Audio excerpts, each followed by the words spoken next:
Partiya Mafu Azadiyan Hak Par û namzetên ku Partiya Doza Azad Hudapar piştgirî didan, di hilbijartinên heftê Hezîranê de li Bakurê Kurdistanê têk çûn.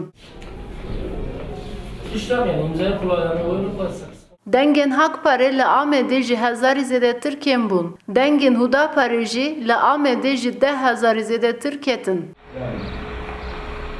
Rayedarên Hakparê dibêjin sedema ketina dengên wan HDP'ye. Lewre dengderên wan ji ber ku HDP ji benda sedî dehê derbas bibe, dengên xwe daye HDP. Takîna Amedê li ser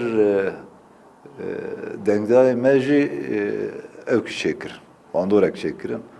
Ku daha berê nêzîkî me bûn wan ji rayê xwe dengê xwe dane HDP. Dest me da nûçe işte televizyon tiştê wisa tinene. Me vana nikarim bigîne xelkê.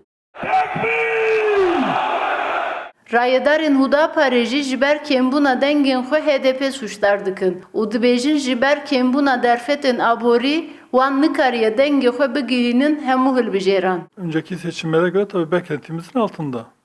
Em nelbendê bûn ku dengê me ew xas kêm bibin. Me digot kesên ku naxwazin dengê xwe bidin AK Partiye, dê dengê xwe bidin me. Lê wan kesan dengê xwe dan HDP. Balkêşe gundên ku hilbijêrê me pêk tê, li wan gundan dengê me kêm bûn. Ev jî dide xuya kirin ku dengdêrê me ji alî alîgirên HDP hatine tehdîtkirin. Olanlar olabilir. Zaten onu şu an tabanımızla Hudapar di hilbijartinên 2014 de li Amedê Partiya Sêyemîn bû û nêzî 35,000 deng wergirtî bû. Hakpar jî di heman hilbijartinan de ji Amedê 3,009 deng wergirtî bû. Her çiqas her du partî jî ji kêmbûna derfetan bigilî bin jî dê li ser têkçûyîna xwe lêkolîn bikin. Gönül Morkoç, Rudaw, Amed.